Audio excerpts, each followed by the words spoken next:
শ্রীমদ্ ভাগবত গীতা অনুবাদ স্বামী রামসুখ দাস। পঞ্চম অধ্যায়ের চতুর্থ শ্লোক। সাংখ্যযোগৌ পৃথক বালাঃ পদদন্তি ন পণ্ডিতঃ একমপস্থিতঃ সম্যগ উভয়োর্বিন্দতে ফলম। নির্বোধ ব্যক্তিগণ বলে থাকে যে সাংখ্যযোগ এবং কর্মযোগের ফল ভিন্ন ভিন্ন হয়, কিন্তু পণ্ডিতেরা এরূপ বলেন না, কারণ এই দুটি সাধনের যে কোনো একটি সাধনায় ভালোভাবে লেগে থাকলে মানুষ দুই সাধনারই ফলস্বরূপ সেই পরমাত্মাতেই প্রাপ্ত হয়। ব্যাখ্যা। এই অধ্যায়ের প্রথম শ্লোকে অর্জুন স্বরূপত কর্ম পরিত্যাগ করে চতুর্দশী মহাপুরুষের কাছে গিয়ে জ্ঞান প্রাপ্ত করার সাধনাকেই কর্মসন্ন্যাস নাম বলেছেন। ভগবানও দ্বিতীয় শ্লোকে নিজের সিদ্ধান্তের প্রাধান্য বজায় রাখার জন্য একে সন্ন্যাস এবং কর্মসন্ন্যাস নামে অভিহিত করেছেন। এখন সেই সাধনকে ভগবান এই স্থানে সাংখ্য নামে অভিহিত করছেন।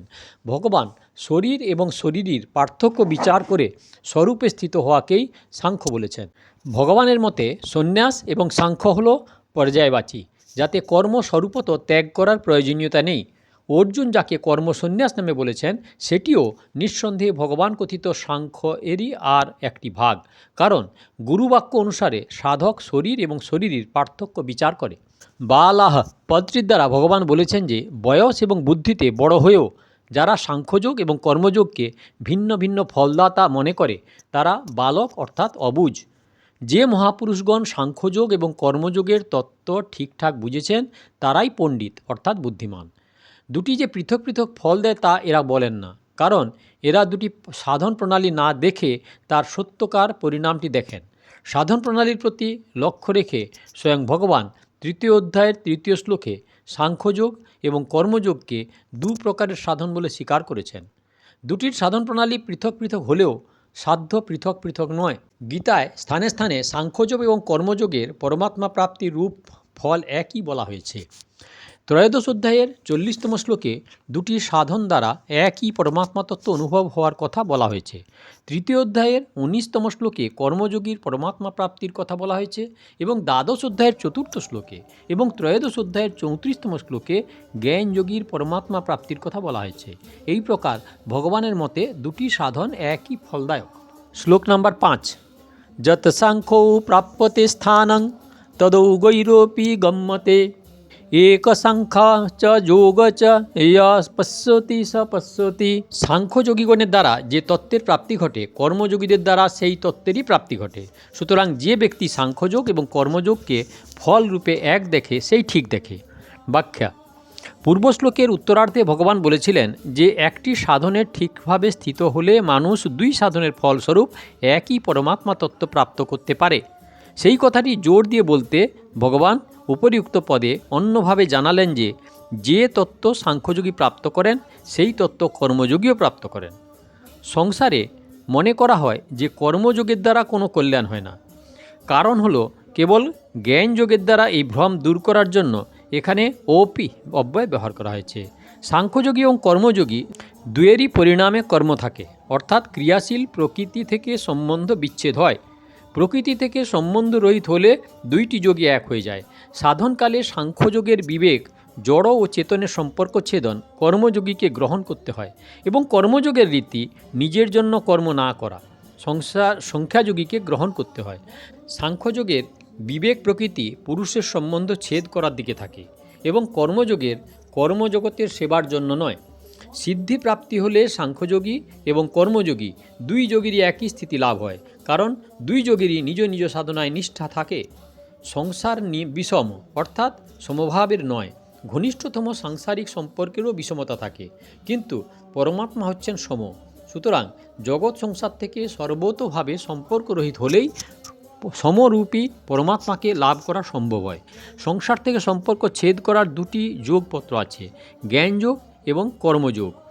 আমাদের সৎ স্বরূপে কোনো অভাব হয় না, কামনা এবং আসক্তিতেই অভাব জন্ম নেয়। এই চিন্তা করে তার থেকে মুক্ত হওয়াকেই জ্ঞানযোগ বলে। যে সকল পদার্থে সাধকের অনুরাগ সেইগুলি অন্যের সেবায় ব্যয় করা এবং যে ব্যক্তির উপর অনুরাগ তাদের নিঃস্বার্থভাবে সেবা করা তাকেই বলা হয় কর্মযোগ। এইভাবে জ্ঞানযোগে বিবেক ও বিচার দ্বারা এবং কর্মযোগে সেবার দ্বারা সংসার থেকে সম্পর্ক ছেদ করা যায়। একং সাংখ্যং চ যোগং চ ইয়া পশ্যতি স পশ্যতি। পূর্ব শ্লোকের পূর্বার্ধে ভগবান ব্যতি রেখে রীতিতে বলেছেন যে অল্পবুদ্ধি ব্যক্তিরাই সাংখ্যযোগ এবং কর্মযোগের পৃথক পৃথক পরিণামের কথা বলে। সেই কথাই অন্যয় রীতিতে বলেছেন যে ব্যক্তি এই দুই সাধনের পরিণাম একই রূপে দেখেন তিনি যথার্থদর্শী।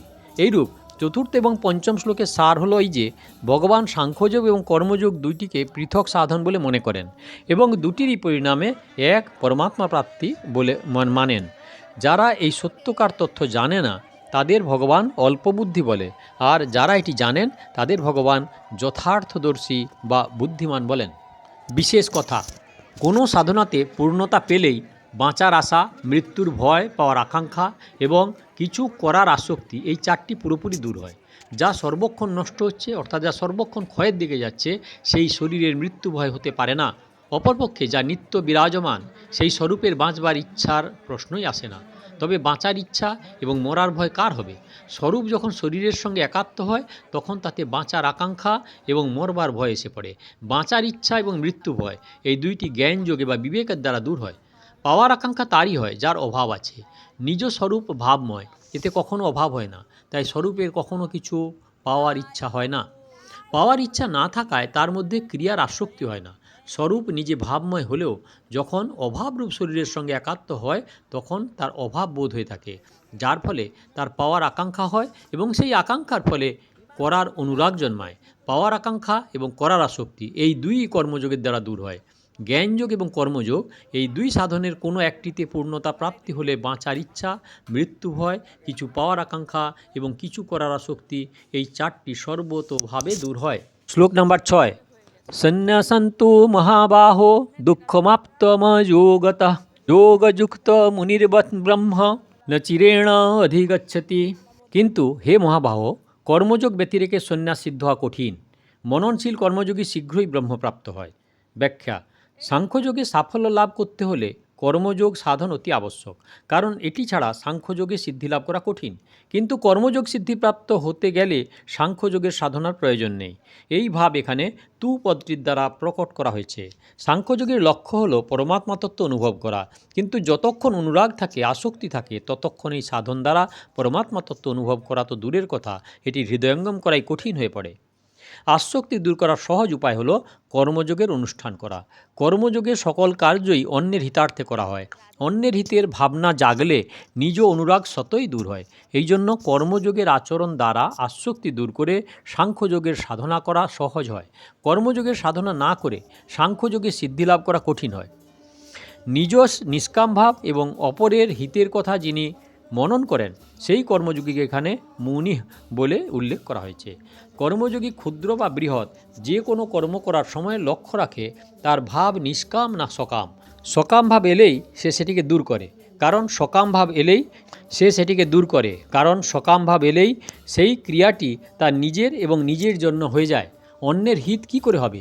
এইরূপ চিন্তা করলে আসক্তি অতি সহজে ত্যাগ করা যায়। উপরের পদ দ্বারা ভগবান কর্মযোগের বিশিষ্টতা জানিয়ে বলেছেন যে কর্মযোগী শীঘ্রই পরমাত্মা তত্ত্ব প্রাপ্ত করে। পরমাত্মা তত্ত্ব প্রাপ্তিতে বিলম্বের কারণ হল সংসারে আসক্তি।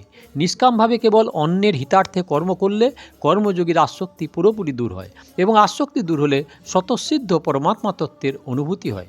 এই বিষয়টি ভগবান চতুর্থ অধ্যায়ের 48তম শ্লোকে তৎ স্বয়ং যোগং সিদ্ধ কালে নম্যতি বিন্দতি পদে বলেছেন যে যোগ সংসিদ্ধ হলেই তত্ত্বজ্ঞান আপনা আপনি নিশ্চিতভাবে হয়ে যায়। এই সাধনায় অন্য কোনো সাধনের প্রয়োজন নেই। এর সিদ্ধিতে কোনো জটিলতা নেই বা এতে বিলম্বও হয় না। অপর একটি কারণ এই যে দেহধারী দেহাভিমানী ব্যক্তি সম্পূর্ণ কর্ম ত্যাগ করতে পারেন না, কিন্তু যিনি কর্মফল পরিত্যাগ করেন তাতে ত্যাগই বলা হয়। এর দ্বারা প্রমাণ হয় যে দেহধারী ব্যক্তি সর্বতোভাবে কর্ম ত্যাগ করতে পারে না, কিন্তু কর্মফল অর্থাৎ কর্মফলের ইচ্ছা ত্যাগ করতে পারেন। এই জন্য কর্মযোগ সুগম। কর্মফলের মহিমার কথা বলতে গিয়ে ভগবান বলেছেন যে কর্মযোগী তৎক্ষণাৎ শান্তিপ্রাপ্ত হন, তিনি সংসার বন্ধন হতে অনায়াসে মুক্ত হন। অতএব কর্মযোগের সাধন সহজ, শীঘ্র ফলপ্রদ এবং অন্য সাধন ছাড়াই পরমাত্মা প্রাপ্তি করার এক পৃথক সাধন প্রণালী। এই হলো শ্লোক নাম্বার 4, 5 আর 6। দয়া করে সাবস্ক্রাইব করুন, ভালো লাগলে লাইক করুন, শেয়ার করুন। পেছনের ভিডিও দেখতে হলে কাকন বাসুতে ক্লিক করে ভিডিও দেখুন, আর আগের ভিডিও দেখতে হলে অপেক্ষা করুন।